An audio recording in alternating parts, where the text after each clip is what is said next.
प्रभु यीशु मसीह के नाम से प्यार भरा सलाम। और ठीक है, हम अपने विषय के पास आते हैं। आज हम सीखेंगे गॉड्स प्रोग्राम फॉर इसराइल। छोटी सी विचार, ज्यादा उसके ऊपर नहीं हम समय देंगे, लेकिन फिर भी कुछ बातों को मन में रखना अच्छा रहेगा। God's program for Israel, Israel के लिए परमेश्वर का योजना।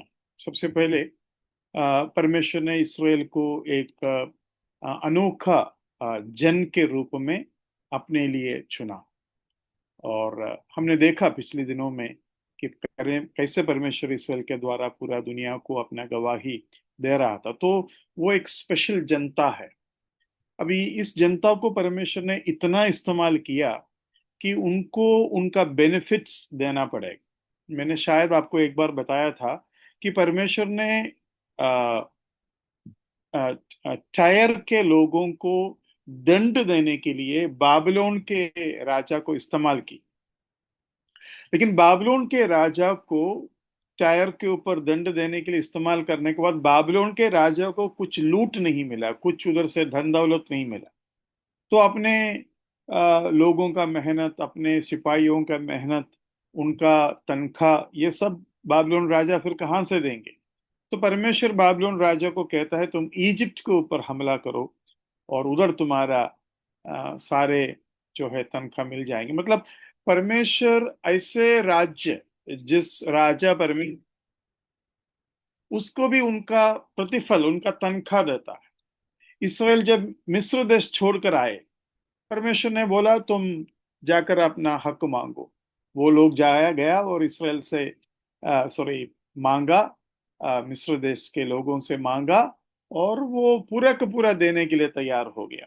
तो मेरा कहने की मतलब ये है कि उद्धार के संबंध में भी परमेश्वर ऐसा कहता है। इसलिए कहता है ना कि सुसमाचार सबसे पहले जाएंगे यहूदी के पास, क्योंकि उसका सेवा मैंने लिया है, उसको मैंने इस्तेमाल किया है, आप लोगों को परोसने के लिए उसको मैंने तैयार किया। तो उसको पहला भाग मिलेगा। ये नहीं कि उसको पहले उद्धार मिलेगा, उद्धार का मौका मिलेगा, है ना। और उसके बाद यूनानी को मिलेगा। दंड होगा तो भी ऐसे ही होगा।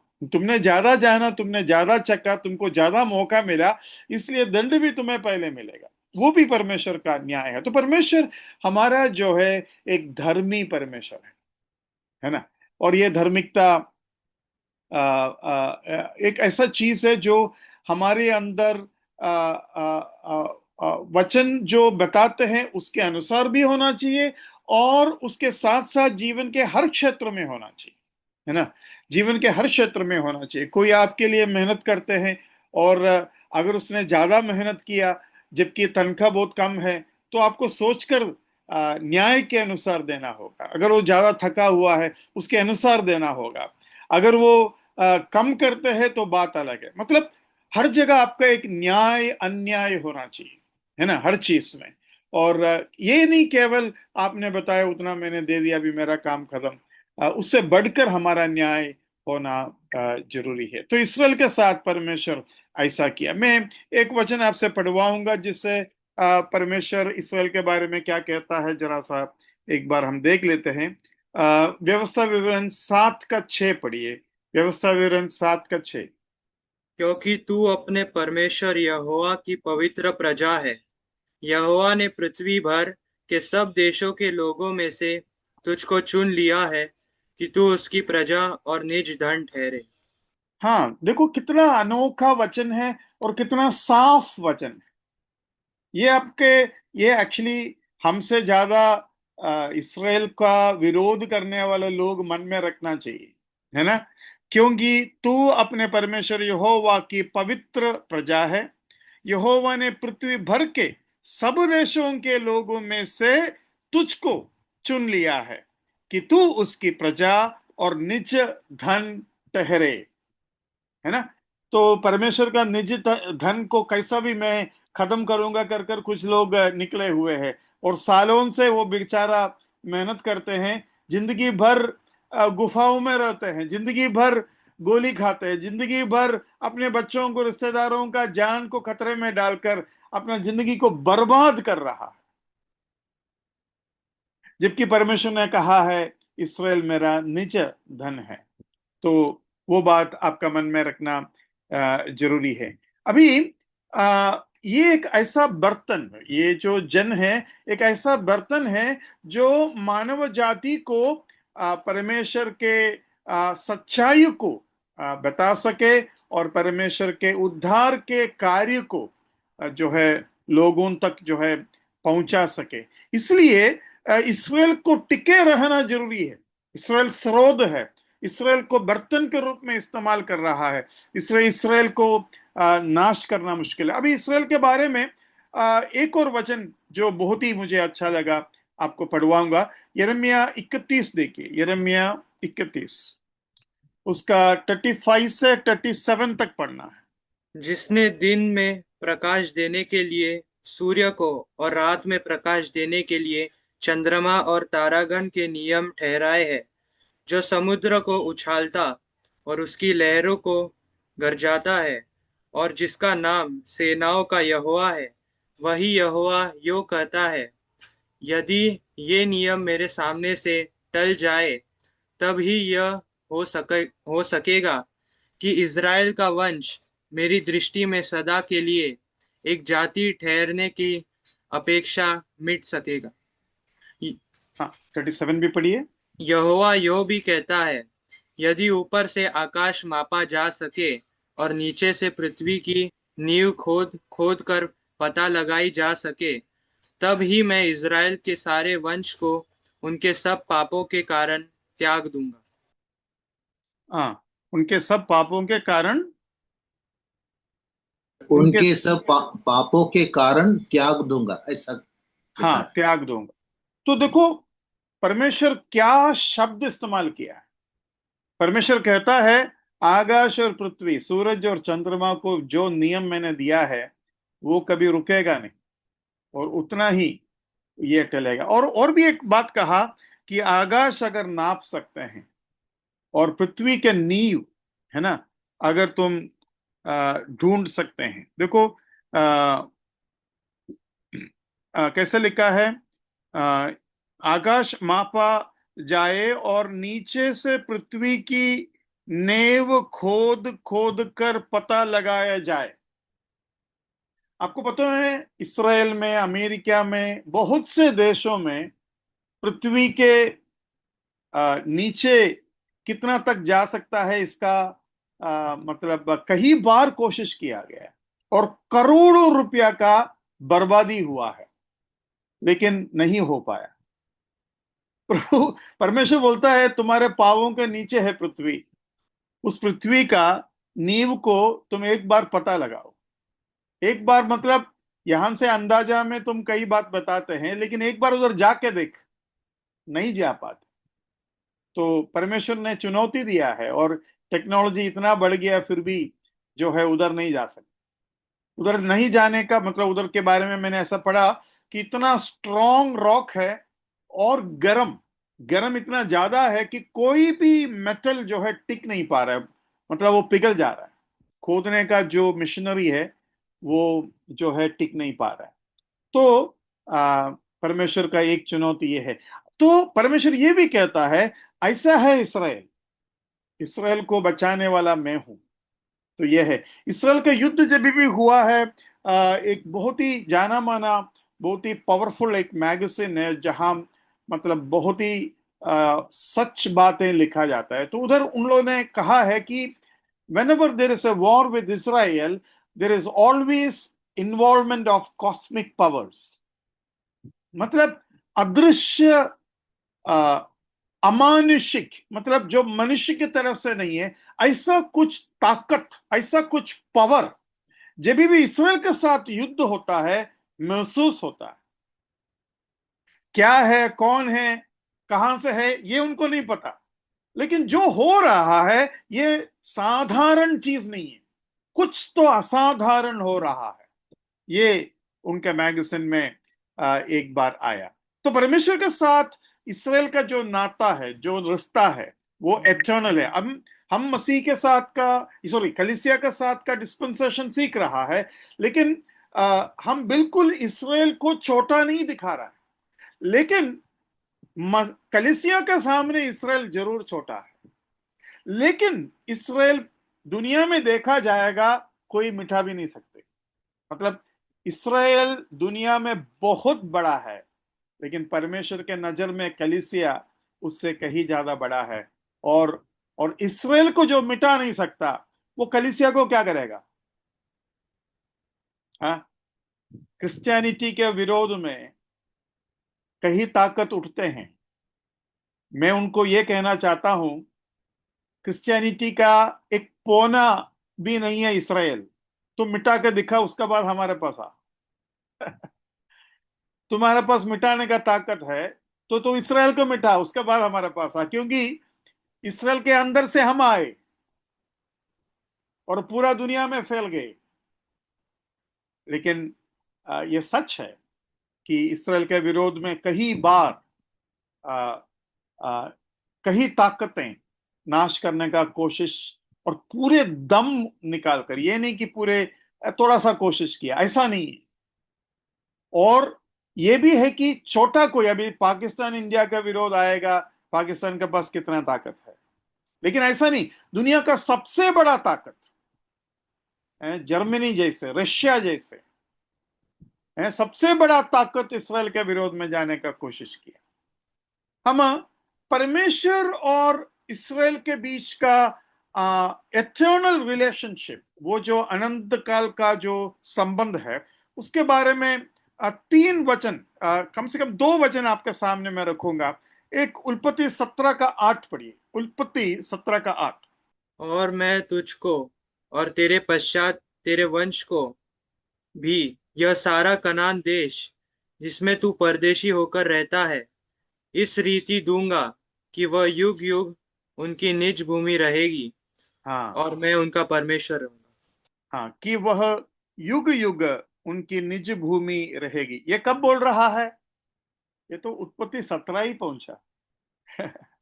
मतलब इसराइल बनने से पहले ही युग युग के लिए वो कनान देश उसको दिया है। अब अब वो पृथ्वी में है ही भी नहीं, अब्राहम को बता रहा है। तो इतना बड़ा नींव परमेश्वर उसके लिए दिया है। व्यवस्था विवरण 28 बहुत ही अच्छा एक भाग है, लेकिन वो पूरा अध्याय पढ़ना पड़ेगा, इसलिए हम उसको नहीं उठाएंगे। लेकिन व्यवस्था विवरण 30 का 1 से 6 जरा देखिए। व्यवस्था विवरण 30 का 1 से 6। बातें जो मैंने तुझको कह सुनाई है तुझ पर घटे और तू उन सब जातियों के मध्य में रहकर जहाँ तेरा परमेश्वर यहोवा तुझको बरबस पाएगा। इन बातों को स्मरण कर और अपनी संतान सहित अपने सारे मन और सारे प्राण से अपने परमेश्वर यहोवा की ओर फिर कर उसके पास लौट आए और इन सब आज्ञाओं के अनुसार जो मैं आज तुझे सुनाता हूँ बातें माने। तब तेरा परमेश्वर यहोवा तुझको बंधुआई से लौटा ले आएगा और तुझ पर दया करके उन सब देशों के लोगों में जिनके मध्य में वह तुझको तितर बितर कर देगा फिर इकट्ठा करेगा। चाहे धरती की छोर तक तेरा बरबस पहुंचाया जाना हो तो भी तेरा परमेश्वर यहोवा तुझको वहां से ले आकर इकट्ठा करेगा और तेरा परमेश्वर यहोवा तुझे उसी देश में पहुंचाएगा जिसके तेरे पुरखा अधिकारी हुए थे और तू फिर उसका अधिकारी होगा और वह तेरी भलाई करेगा और तुझको तेरे पुरखाओं से भी गिनती में अधिक बढ़ाएगा और तेरा परमेश्वर यहोवा तेरे और तेरे वंश के मन का खतना करेगा कि तू अपने परमेश्वर यहोवा से अपने सारे और सारे प्राण के साथ प्रेम करे जिससे तू जीवित रहे। या देखो कितना खूबसूरती के साथ लिखा है। पूरा दुनिया में मैं तुम्हें तितर पितर करूंगा, लेकिन फिर भी तुमको मैं इकट्ठा करूंगा। हाँ? मतलब जब तितर पितर होता है तो अब लोग सोचते हैं हाँ हमने कुछ तो कामयाबी पाया, अभी इसराइल खत्म, है ना। इसराइल बाकी जातियों के बीच में जाकर वो मिलजुल कर रहेंगे और फिर वापस नहीं आ पाएगा। हाँ, ये कई जातियों के संबंध में देखा जाएगा, सच है। लेकिन इसराइल के संबंध में देखा जाएगा वो सच नहीं निकलते। कहीं भी हो वो लोग वापस पहुंच ही जाते हैं, चाहे उसके लिए 1000 साल भी हो, है ना। आज जो इतिहास हमारे सामने है वो 2000 साल के बाद हुआ, 2000 साल के बाद भी वापस आ गया, ऐसा कैसे? कौन समझ सकता है ये, है ना। ये हमारा समझ से बाहर है, क्योंकि इकट्ठा करने वाला परमेश्वर है। मैंने आपको शायद बताया होगा, वो जो भाषा, इब्रानी भाषा जो उनके हाथ से छूट गया था, किस तरीके से परमेश्वर ने वापस लाया। और इब्रानी भाषा वापस आएंगे कर कर भविष्यवाणी है। और इब्रानी भाषा के बारे में मैं समझता हूं वो एक ईश्वरीय भाषा है, मेरा खुद का विश्वास है ये। उसका एक कारण यह है कि नूह के टाइम पर, एदन के बगीचे के जो भाषा है वही है नूह के टाइम का भाषा। नूह के टाइम पर हम देखते हैं इन लोग क्या बनाया, घुम्मट बनाया, है ना। नूह के मतलब बाढ़ के बाद घुम्मट बनाने के बाद परमेश्वर ने इनके बलवा का वजह से उनका भाषा को क्या कर दिया, परमेश्वर ने मिक्स कर दिया। तो जैसे जैसे भाषा मिक्स हो गया वो सब छोड़ छोड़ कर दूर दूर चला गया, लेकिन अब्राहम उधर ही रहा, है ना। क्यों? क्योंकि उनका भाषा नहीं बदला। शेम का बच्चा था अब्राहम, उस इसलिए अब्राहम बोलता है उधर से शादी कर, उधर के भाषा वाले से शादी कर, क्योंकि वो लोग जो परमेश्वर को जानते हैं वो अभी बिगड़ा होगा, दूसरे जातियों के रीति रिवाज लिया होगा, लेकिन उसके बुनियाद, उसका जो नींव है वो शेम का, नूह का विश्वास, नूह का भाषा, नूह का तौर तरीका है।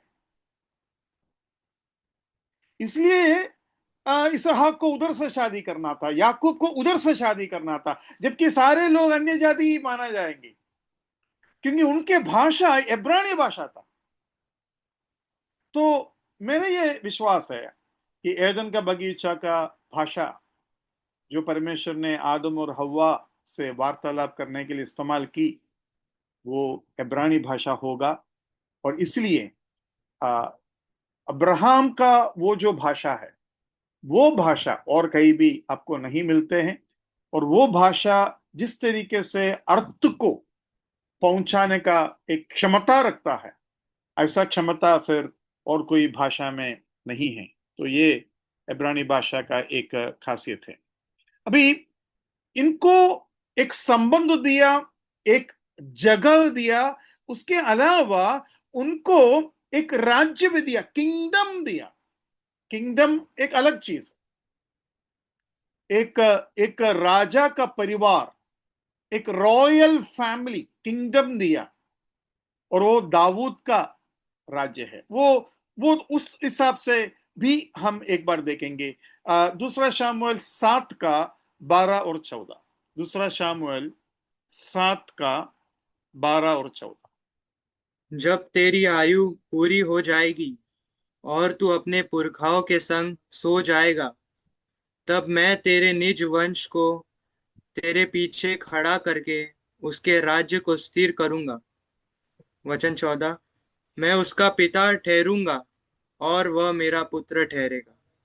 यदि वह अधर्म करे तो मैं उसे मनुष्यों के योग्य दंड से और आदमियों के योग्य मार से ताड़ना दूंगा। मतलब यहां परमेश्वर दाऊद को बताते हैं कि उसके परिवार, डेविडिक किंगडम, दाऊद का जो परिवार है वो परिवार में हमेशा राज्य के अधिकार का एक रहेंगे। और वो यीशु मसीह में पूरा हो जाता है ना। यीशु मसीह में पूरा हो जाता है। जकरिया 14 का 9 जरा देखिए, जकरिया 14 का 9। तब यहोवा सारी पृथ्वी का राजा होगा, और उस दिन एक ही यहोवा और उसका नाम भी एक ही माना जाएगा। अभी ये यहोवा कौन है? हाँ, ये यहोवा यीशु मसीह है ना। ये यहोवा विटनेस के लिए बहुत अच्छा वचन है। हैं, क्योंकि वो मानते हैं कि यीशु मसीह राजा बनेंगे पूरा दुनिया का। लेकिन यहां लिखा है वो यहोवा है, यहोवा ही यीशु मसीह है।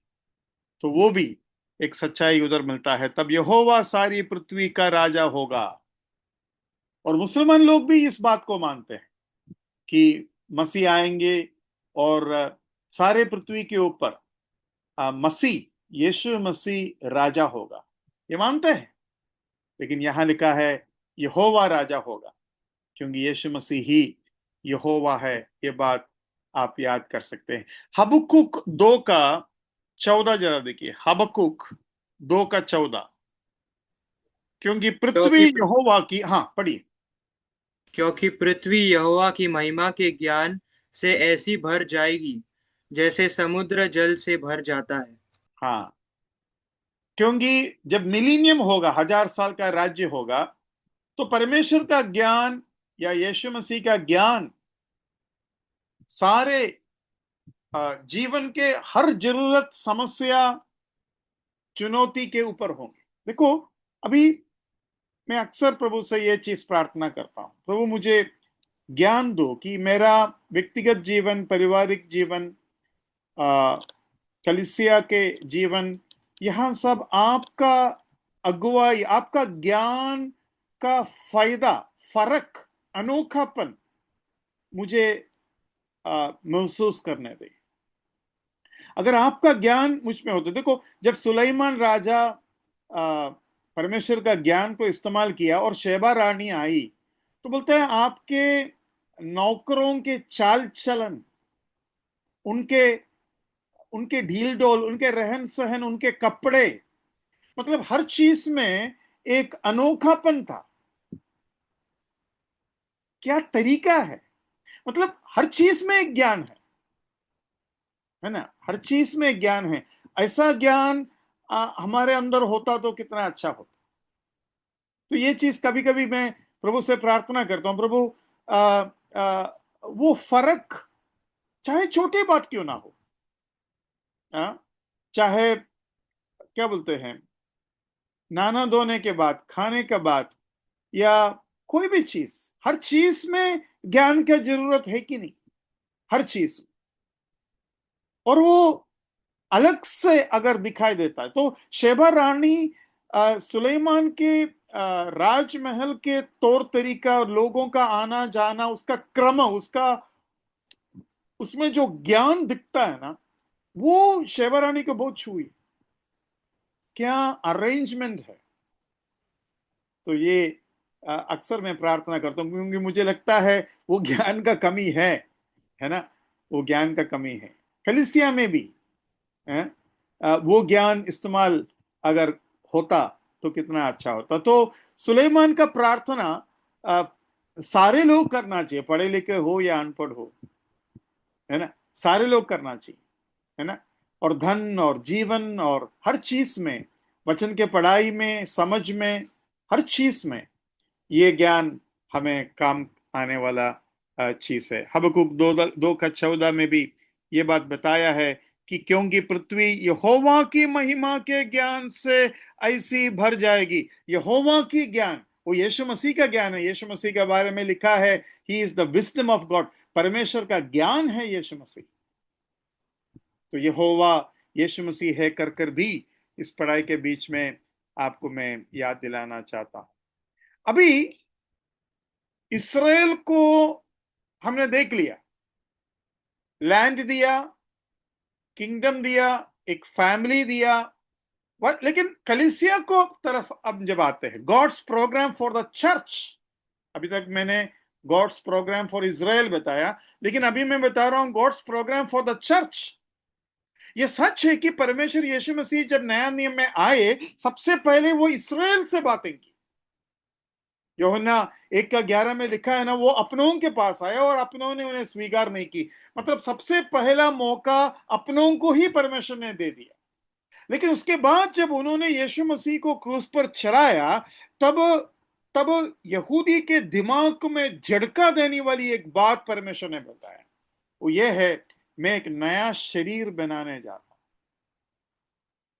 देखो, उससे पहले भी यहूदी धर्म को स्वीकार करने वाले अन्य जाति लोग थे, लेकिन ये वो नहीं है।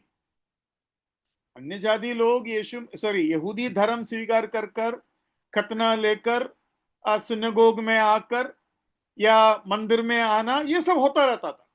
और यहूदी इतना तो मानते थे, इतना तो चलेगा, क्योंकि वो खतना किया है, शुद्ध हो गया है, अभी वो हमारा धर्म को स्वीकार किया है, तो हम उसको थोड़ा बहुत स्वीकार कर सकते हैं। लेकिन फिर भी उनका सेम स्टेटस नहीं देंगे, उनका उनका बराबर इज्जत नहीं देगा। प्रोसलाइट बोलते हैं, प्रोसलाइट इंग्लिश में, मतलब दूसरे धर्म से आने वाले अन्य जाति लोग, ये होता था उस समय। लेकिन जब नया शरीर प्रभु ने बनाया, नया मनुष्य को प्रभु ने जब बनाया, तब ये लोग को समझ में आया कि अभी ये अन्य जाति हमारे पास, हमारे धर्म लेकर हमारे पास नहीं आ रहा है। अन्य जाति और हम दोनों यीशु मसीह के पास आकर एक हो रहा है। मतलब हम और अन्य जाति अभी एक जैसा मतलब हो गया, एक हक का, एक शरीर का, एक सिर के नीचे हो गया। मतलब हमारा लेवल तो एकदम डाउन हो गया भाई। ये यहूदी के लिए बहुत ही मतलब थोड़ा मुश्किल हो जाता है। हाँ? एक खतरनाक चीज बोलूं, प्रभु का सेवक कलीसिया में ज्यादा अधिकार रखता है या प्राचीन कलीसिया में ज्यादा अधिकार रखता है?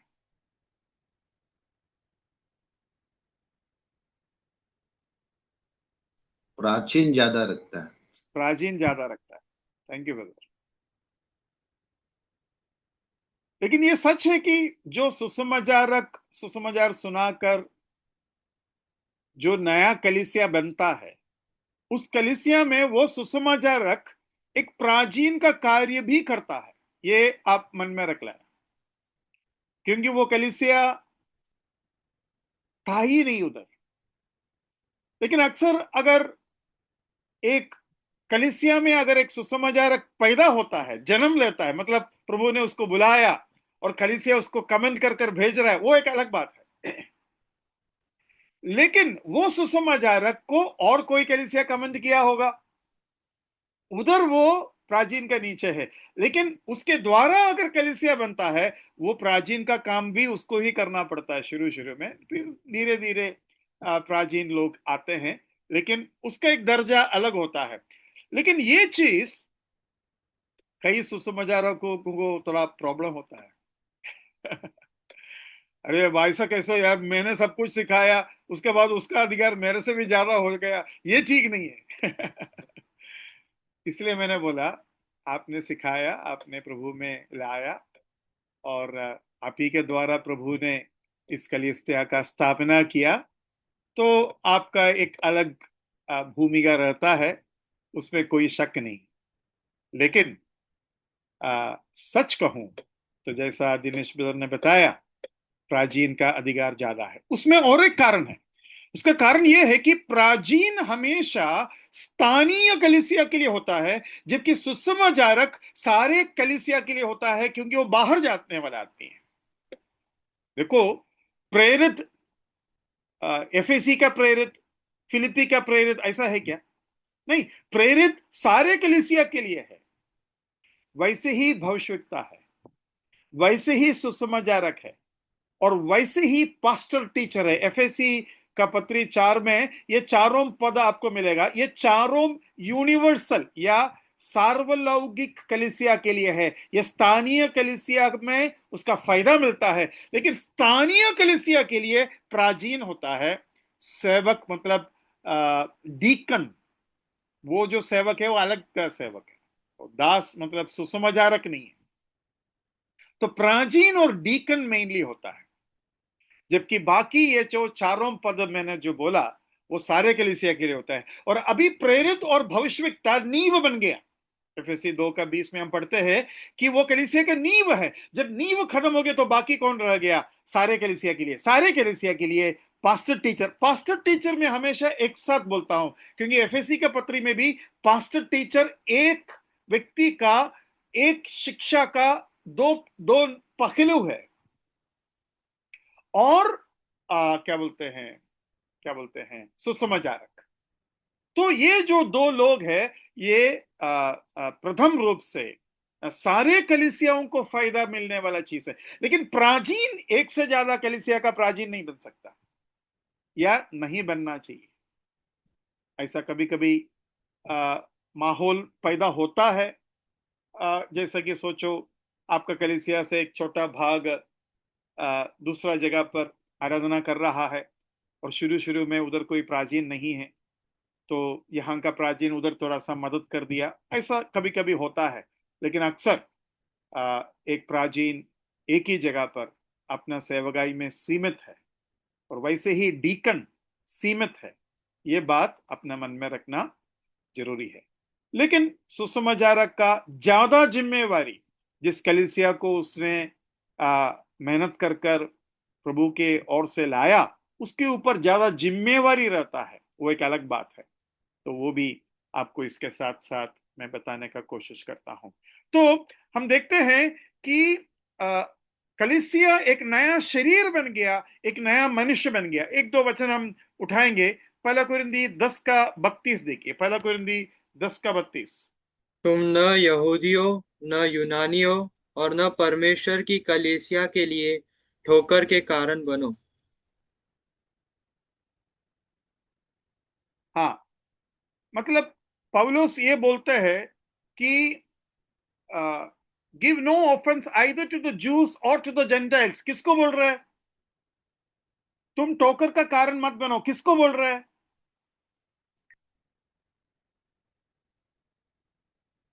हाँ यहूदी। कुरिन्थियों के विश्वासियों को। हाँ जी, एफएसी विश्वासियों को, सॉरी कुरिन्दी के विश्वासियों को बोल रहा विश्वासी। है। तो विश्वासी मतलब कलीसिया को बोलता है। कलीसिया को बोलता है यहूदी और यूनानी को तुम, या अन्य जाति को तुम ठोकर का कारण मत बनो। मतलब तुम अलग है, तुम ना यहूदी है, तुम ना अन्य जाति है। आपको वो भाषा समझ में आया? और एक बार पढ़िए बेटा। तुम न यहूदियों न यूनानियों और न परमेश्वर की कलीसिया के लिए ठोकर के कारण बनो। हाँ, मतलब ये इन तीनों को अलग कर दिया। ये तीनों, अभी देखो, 3 कैटेगरी है। मतलब पुराना नियम में 2 कैटेगरी था। पुराना नियम में 2 कैटेगरी, कौन कौन? यहूदी और अन्य जाति। अभी 3 कैटेगरी है, कलीसिया, यहूदी और अन्य जाति। 3 कैटेगरी है। और कलीसिया में नया मनुष्य, कलीसिया में यहूदी है और अन्य जाति है।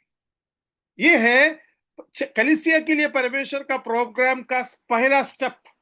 पहला स्टेप, वो नया मनुष्य जो शब्द है, हम पढ़ेंगे।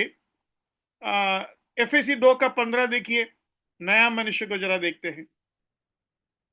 और अपने शरीर में बैर अर्थात वह व्यवस्था जिसकी आज्ञाएं विधियों की रीति पर थी मिटा दिया, कि दोनों से अपने में एक नया मनुष्य उत्पन्न कर के मेल करा दे। हाँ, पहले ये दो अलग अलग थे, शत्रु थे। अभी दोनों को एक कर दिया, और जो शत्रु है अभी भी शत्रु ही बनकर बाहर रह गया। लेकिन ये जो एक हो गया, वो एक शरीर हो गया। और लिखा है, contain on for make himself in himself obtain one new man, so making piece. One new man, एक नया मनुष्य, एक नया मनुष्य। अब ये तीनों जो ग्रुप है, इन तीनों ग्रुप को अगर आप प्रेरितों का काम 15 पढ़ोगे, आपको एक साथ मिलेगा। तीनों ग्रुप को एक साथ मिलेगा। प्रेरितों का काम 15 का 14 में कलीसिया, 16 में इसराइल, और 17 में अन्य जाति मिलेगा। जरा पढ़िए प्रेरितों का काम 15 का 14। शमौन ने बताया कि परमेश्वर ने पहले पहल अन्य जातियों पर कैसी कृपा दृष्टि की कि उनमें से अपने नाम के लिए एक लोग बना लिए। हाँ, एक लोग बना लिया, मतलब कलीसिया। अभी 16 पढ़िए। बाद मैं फिर आकर दाऊद का गिरा हुआ डेर बनाऊंगा और उसे खड़ा करूंगा। हाँ, वो कौन है? वो इसराइल है। दाऊद का ढेरा को खड़ा करूंगा, वो इसराइल है। अभी अन्य जाति को देखिए, 17 पढ़िए। इसलिए कि शेष मनुष्य अर्थात सब अन्य जाति जो मेरे नाम के कहलाते हैं हाँ प्रभु को ढूंढे। हाँ, तो शेष अन्य जाति है। सबसे पहले कलीसिया है, उसके बाद इसराइल है, उसके बाद अन्य जाति है। मतलब एक ही जगह पर, एक ही भाग में ये तीनों कैटेगरी को उधर हमें मिलता है। अभी इस कैटेगरी को पहचान कैसे करते हैं? इनका पहचान क्या है? कलीसिया का पहचान क्या है? अन्य इसराइल का पहचान क्या है और अन्य जाति का पहचान क्या है? तीनों का पहचान खतना से जुड़ा हुआ है। तीनों का पहचान खतना से जुड़ा हुआ है। ये भी आप लोगों को शायद लगेगा, अरे ये क्या बोल रहे हैं? यहूदी का पहचान खतना से जुड़ा हुआ है, लेकिन हमारा और अन्य जाति का पहचान खतना से कैसे जुड़ा हुआ है? जरा देखिए, कोलोसी 2 का 11। कोलोसी 2 का 11। उसी में तुम्हारा ऐसा खतना हुआ है जो हाथ से नहीं होता, हाँ, अर्थात तो मसीह का कलिसिया खतना। कलिसिया का खतना कैसा हुआ? बिना हाथ का, हृदय का खतना हुआ। तो हम भी खतना वाले हैं। हमारा खतना हृदय का हुआ और बिना हाथ का हुआ। अभी इसराइल का खतना कैसा है? एफएसी 2 का 11। इस कारण स्मरण करो कि तुम जो शारीरिक रीति से अन्य जाति हो और जो लोग शरीर में हाथ के किए हुए खतने से खतना वाले कहलाते हैं, वे तुमको खतना रहित कहते हैं। हाँ, तो एक है बिना हाथ का खतना, दूसरा है खतना वाले, और तीसरा है खतना रहित। इंग्लिश में कहूं तो कैसे कहे? Circumcision without, made without hands, the circumcision, और तीसरा है द अनसर्कमसिशन। तो ये तीनों हमें मिलता है। तो कलीसिया के लिए परमेश्वर का सोच ऐसा है कि वो एक नया शरीर बने। और ये जो नया शरीर है, कभी भी इसराइल को शरीर कर नहीं बोला है। इसराइल को कभी भी परमेश्वर बॉडी ये शब्द इस्तेमाल नहीं किया है ना? और इस तरीके से हम देखते हैं परमेश्वर ने एकदम नया एक शुरुआत किया। और इसलिए हम कह सकते हैं कि कलीसिया स्वर्ग से जुड़ा हुआ है, इसराइल ज्यादातर पृथ्वी से जुड़ा हुआ है। उसका आशा स्वर्ग से जुड़ा हुआ है। इसराइल का आशा स्वर्ग से जुड़ा हुआ है, लेकिन हमारा तो शुरुआत ही स्वर्ग से है। हम शुरू ही स्वर्ग से किया है। इसराइल का शुरुआत और उसका अधिकतर समय पृथ्वी से जुड़ा हुआ है। जरा पढ़िए इब्रानी 11 का 16। इब्रानी 11 का 16। पर वे एक उत्तम अर्थात स्वर्गीय देश के अभिलाषी है, इसीलिए परमेश्वर उनका परमेश्वर कहलाने में उनसे नहीं लजाता, क्योंकि उसने उनके लिए एक नगर तैयार किया है।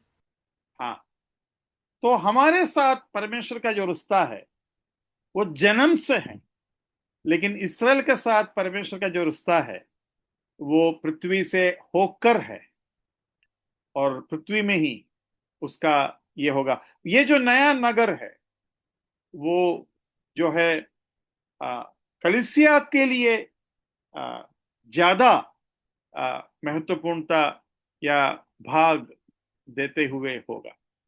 तो ये एक हाई पोजीशन कलीसिया का है। कलीसिया का जो पोजीशन है, कलीसिया का जो दर्जा है वो हाई है, मतलब ऊंचा है, इसराइल जैसा नहीं है। और इसलिए कलीसिया का लक्ष्य, परमेश्वर का जो प्रोग्राम है वो कलीसिया के लिए ये नहीं है कि क्या बोलते हैं, पूरा दुनिया को मसीही बनाओ, पूरा दुनिया को क्रिश्चियन बनाओ, ये नहीं है। परमेश्वर का ये लक्ष्य भी नहीं है कि पूरा दुनिया को कब्जा करो। ना ये है कि तुम पूरा दुनिया से अलग हो जाओ, लेकिन परमेश्वर का लक्ष्य यह है कि इस दुनिया में से कुछ लोगों को अपने लिए अलग करो। एक्लीसिया, कलीसिया का क्या बोलते हैं, कलीसिया का आ, ग्रीक शब्द है एक्लीसिया। आ, हिंदी में कलीसिया एक्लीसिया से आया क्या, ये एक शक है मुझे। किसी को मालूम है तो मुझे बता दो। कलीसिया और कोई जगह पर हम इस्तेमाल करते हैं कि ये जो शब्द है कलीसिया, ये क्या हिंदी शब्द है? ये हिंदी शब्द है, लेकिन ये आया कहां से? ये हमारे साधारण भाषा में इस्तेमाल होता है क्या? ये एक्लेशिया जो शब्द है उसके अंदर से तो नहीं आया। किसी को मालूम है कुछ?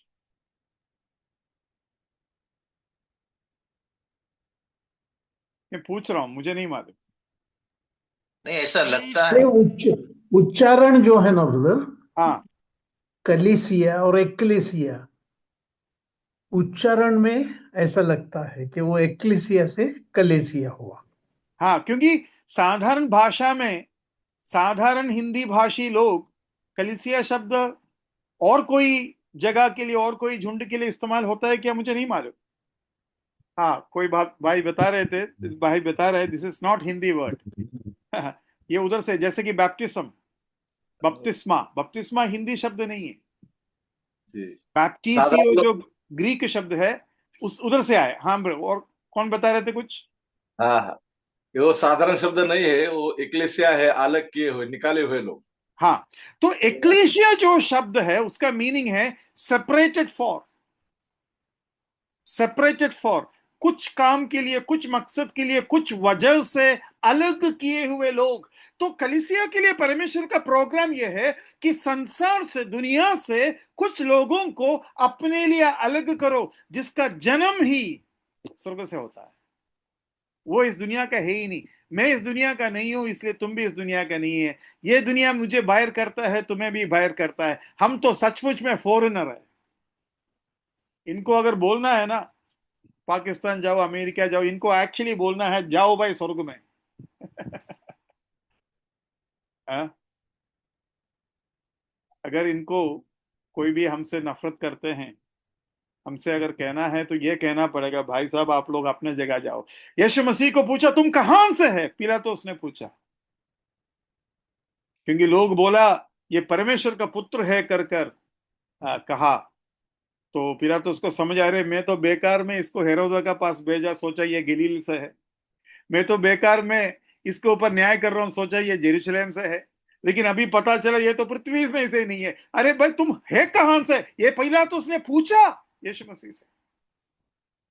यीशु मसीह से पूछा हम इस दुनिया के नहीं, हम एक नगर का इंतजार करते हैं। लोग हमारे ऊपर हंसेगा ना, अरे भाई ऊपर से नगर आएंगे। हाँ? कहीं यहाँ कुछ भाई लोग नगरवासी भी होगा ना, अहमदनगर। हैं? हाँ, दिनेश ब्रदर नगर से हैं, नगर से आए और नगर में जाएंगे। हाँ, ठीक है। तो ये सच्चाई भी हमें मन में रखना है। पहला कुरिन्थी 6:17 पढ़िए, पहला कुरिन्थी 6:17। और जो प्रभु की संगति में रहता है वह उसके साथ एक आत्मा हो जाता है। एक आत्मा हो जाता है। देखो पौलुस जब कहता है ना मसीह में, इन क्राइस्ट, वो एक थियोलॉजिकल फ्रेज है, मतलब उसका कुछ मीनिंग है। उसका मीनिंग ये है तुम्हारा जन्म कैसा हुआ है? मसीह में, हम मसीह में हैं, वो एक अलग अर्थ है उसका। तो यहां लिखा है one who joins himself to the Lord is one spirit with him. एक आत्मा है, एक आत्मा है। एक दिलचस्प बात मुझे एक प्रभु का दास के द्वारा सुनने को मिला, बहुत अच्छा लगा। कहा कि आदम और हवा पहले एक था, परमेश्वर ने उसको बाहर निकाला, हवा को बाहर निकाला आदम के अंदर से। अभी वो दो है, लेकिन परमेश्वर उसको बोला तुम दो नहीं है, तुम एक है। आपको समझ में आ रहा है? एक था, उसको दो कर दिया। दो करने के बाद उनको बोल रहा है तुम लोग दो नहीं है, एक है। और वैसे ही दो को जैसे हम एक में देखते हैं, वैसे ही यीशु मसीह में जब हम आते हैं, यीशु मसीह में संपूर्ण मनुष्य भी है और संपूर्ण परमेश्वर भी है। उधर भी हम एक में दो देखते हैं। हम दो में एक देख रहे हैं, पति पत्नी में। लेकिन यीशु मसीह में हम दो लोगों को या दो स्वभाव को, संपूर्ण मनुष्य और संपूर्ण मनुष्य परमेश्वर को एक यीशु मसीह के अंदर देखते हैं। मतलब मतलब ये है, सफेद या व्हाइट लाइट या ज्योति को प्रिज्म के अंदर से अगर आप भेजोगे, प्रिज्म को क्या बोलते हैं हिंदी में? प्रिज्म, किसी को आइडिया है? प्रिज्म? खुशी हाँ, खुशी तसी? खुशी खुशी खुशी आ, नहीं खुशी ब्रदर, बन ये कांच से बनाया हुआ एक चीज है,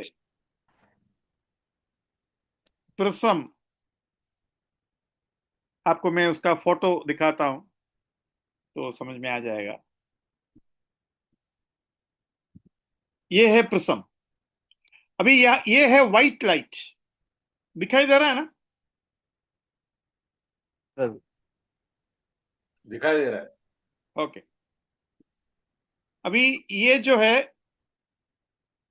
ये थोड़ा सा बड़ा करता हूं।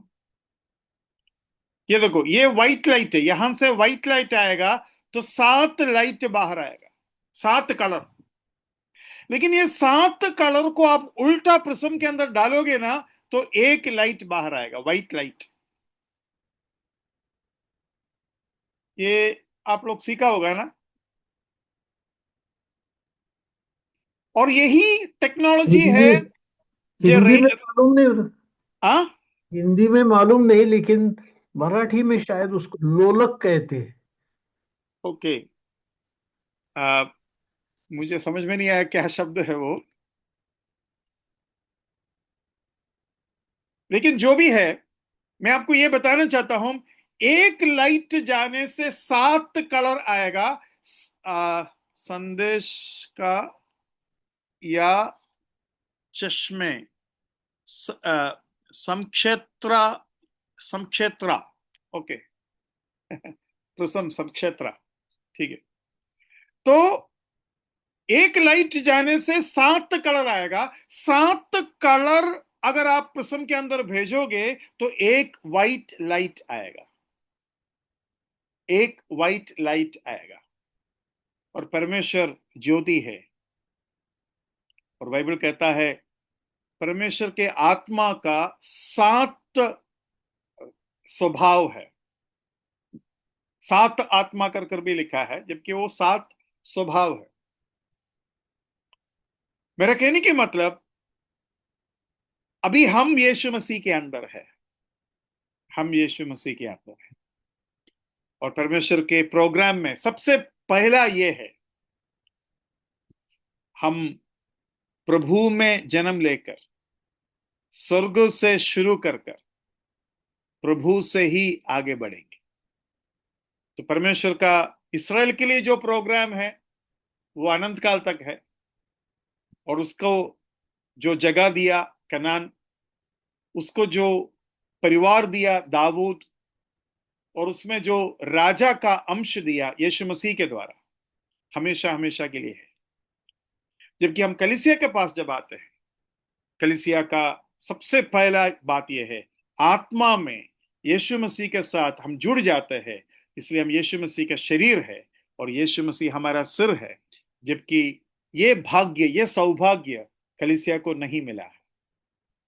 तो नया नियम में, नया युग में परमेश्वर का देने का व्यवस्था या वितरण का व्यवस्था में यह सबसे पहला मुद्दा है। ये बात अपना मन में रखकर प्रभु को धन्यवाद और स्तुति करेंगे, प्रभु के नाम के में।